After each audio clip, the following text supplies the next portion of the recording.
Hi friends, இந்த eggless chocolate cake sponge எப்படி செய்யறதுன்னு சொல்லி பார்க்கலாம். இப்போ தான் நீங்கள் ஃபஸ்ட் டைமாக இந்த வீடியோ பார்க்குறதா இருந்தால் மறக்காமல் சிம்ப்ளி டோரா சேனல் சப்ஸ்கிரைப் பண்ணிக்கோங்க.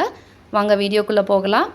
ஃபஸ்ட்டு இதுக்கு தேவையானது என்னென்னு பார்த்தீங்கன்னா, ஒரு க்ளீனான ட்ரை பவுலில் 1 கப் மைதா எடுத்துருக்கிறேன். 240 ml கப் மெஷர்மெண்ட்டில் தான் எடுத்துருக்கிறேன். 1/4 cup cocoa powder, 1 teaspoon baking powder, 1/2 teaspoon baking soda, pinch of salt, இது எல்லாமே போட்டு நல்லா ஜலிச்சிக்கலாம். இந்த கேக்கோட மெஷர்மெண்ட் பார்த்திங்கன்னா 1/2 kg வரும். நான் 1 kg பர்த்டேக்காக சாக்லேட் ட்ரஃபிள் செய்கிறேன். அதுக்கு 1/2 kg கேக் ஸ்பாஞ்ச் வேணும். அதுக்கான மெஷர்மெண்ட்ஸ் தான் இது எல்லாமே. இதை வந்து நல்லா ஜலிச்சதுக்கப்புறமா ஒரு ஸ்பூன் இல்லைனா ஒரு ஒயர் விஸ்கில் வந்து இந்த ட்ரை இன்க்ரீடியன்ட்ஸை நல்லா கம்பைன் ஆகிற அளவுக்கு மிக்ஸ் பண்ணிவிட்டு ஓரமாக வச்சுக்கலாம். அப்படி இல்லைனா நீங்கள் ஒரு 3 டைம்ஸ் வந்து கூட இதை நீங்கள் ஜலிச்சியும் வச்சுக்கலாம். கேக் நல்லா சாஃப்டாக வரும். இந்த மாதிரி நல்லா மிக்ஸ் பண்ணதுக்கப்புறம் இன்னொரு க்ளீன் அண்ட் ட்ரை பவுலில் 1/2 கப் தயிர் எடுத்துருக்கிறேன். நல்லா திக்கான தயிர். இந்த தயிரை ஒரு ஒயர் விஸ்கில் வச்சு நான் நல்லா மிக்ஸ் பண்ணிக்கிறேன். பீட்டர் எதுவும் தேவையில்லை, விஸ்கே போதும். இந்த மாதிரி நல்லா ஒரு கிளியர் அண்ட் திக் பேஸ்ட்டாக வர வரைக்கும் மிக்ஸ் பண்ணிக்கிறேன். கூடவே 3/4 கப் கிரானுலேட்டட் சுகர் நான் ஆட் பண்ணிக்கிறேன். நீங்கள் பவுடர் சுகரை ஆட் பண்ணோன்னா இந்த 3/4 கப் சுகரை வந்து நீங்கள் மிக்சியில் போட்டிங்கன்னா 1 கப் வரும். அந்த சுகரை நீங்கள் இதில் நல்லா கலந்துக்கோங்க. சுகர் நல்லா கர்டோடு டிசால்வ் ஆகிற வரைக்கும் நல்லா மிக்ஸ் பண்ணிக்கலாம். கூடவே 1/2 teaspoon vanilla essence, 1/2 teaspoon chocolate essence add பண்ணிக்கிறேன். சாக்லேட் எசன்ஸ் இல்லைனா 1 டீஸ்பூன் வெனிலா எசன்ஸ் ஆட் பண்ணிக்கிட்டா போதும். 1/4 கப் வந்து வெஜிடபிள் ஆயில் ஆட் பண்ணியிருக்கிறேன். ஆயிலும் அந்த கர்டோட மிக்சரும் நல்லா மிக்ஸ் ஆனதுக்கப்புறம் ஏற்கனவே ஜலிச்சு ஓரமாக எடுத்து வச்சுருக்கிற ட்ரை இன்க்ரீடியன்ஸை இன்னொரு டைம் நான் ஜலிச்சிக்கிறேன். 3 பேட்சஸாக போட்டு நான் ஜலிச்சிக்கிறேன். நீங்கள் 2 பேட்சஸாக கூட போட்டுக்கலாம். ஃபஸ்ட்டு ஒயர் விஸ்கில் ஜென்டிலாக வந்து நான் மிக்ஸ் பண்ணிக்கிறேன். ஸ்பேச்சுலா கூட நீங்கள் யூஸ் பண்ணிக்கலாம். இந்த டைமுக்கு நம்ம யூஸ் பண்ணுற எல்லா இன்க்ரீடியன்ட்ஸுமே வந்து ரூம் டெம்பரேச்சரில் தான் இருக்கணும். கர்ட் வந்து ஒரு 1 hour முன்னாடியே கூட நீங்கள் வெளியே எடுத்து வச்சுருங்க. சில்லுன்னு இல்லாமல் ரூம் டெம்பரேச்சரில் பண்ணலாம். நல்லா மெதுவாக மிக்ஸ் பண்ணிவிட்டு 1/2 கப் சூடு பண்ணி ஆறின பால் எடுத்துருக்கிறேன். அதை வந்து இதில் 2 டைம்ஸாக கொஞ்சமாக போட்டு நான் இந்த பேட்டரில் மிக்ஸ் பண்ணிக்கிறேன்.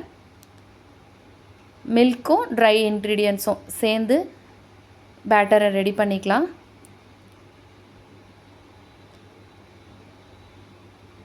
இந்த வீடியோ உங்களுக்கு யூஸ்ஃபுல்லாக இருந்துச்சுன்னா மறக்காமல் சேனலை சப்ஸ்கிரைப் பண்ணிக்கோங்க. இந்த மாதிரி நிறைய வீடியோஸ் நீங்கள் பார்க்கலாம்.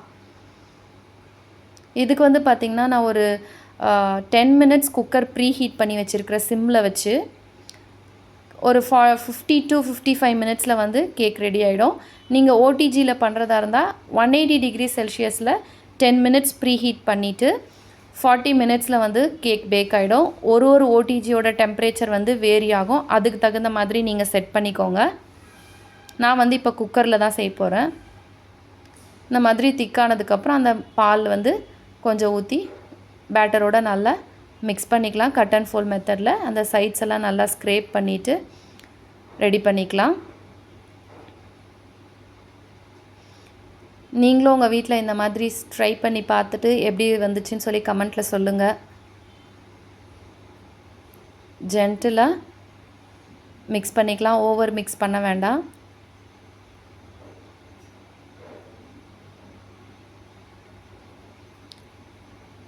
இந்த வீடியோவோட கண்டினியூவேஷன் நம்ம நெக்ஸ்ட் வீடியோவில் பார்க்கலாம். ஃபுல்லாக சாக்லேட் ட்ரஃபிள் கேக் செய்துட்டதுக்கப்புறம் இந்த கன்சிஸ்டன்சியில் இருக்கணும். இதை வந்து நான் 6 inch ரவுண்டு பேன் க்ரீஸ் பண்ணி வச்சுருந்தேன். அதில் ட்ரான்ஸ்ஃபர் பண்ணிக்கிறேன் பேட்டரை. 2 times நல்லா டேப் பண்ணிவிட்டு டூத் பிக்கில் நான் கிளியர் பண்ணிக்கிறேன், ஏர் பபிள்ஸ் இல்லாமல்.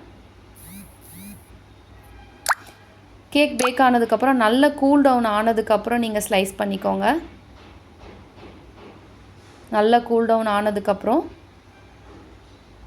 பட்டர் ஷீட்ஸ் எல்லாம் ரிமூவ் பண்ணிவிட்டு காமிக்கிறேன். எவ்வளோ சாஃப்ட் அண்ட் ஸ்பாஞ்சியாக வந்திருக்குது பாருங்கள். இதோட வெயிட் நான் காமிக்கிறேன். 1/2 kg வந்திருக்கு. 3 லேயர்ஸாக நான் ஸ்லைஸ் பண்ணி காமிக்கிறேன். உள்ளவும் எவ்வளோ சாஃப்டாக வந்திருக்கு பாருங்கள்.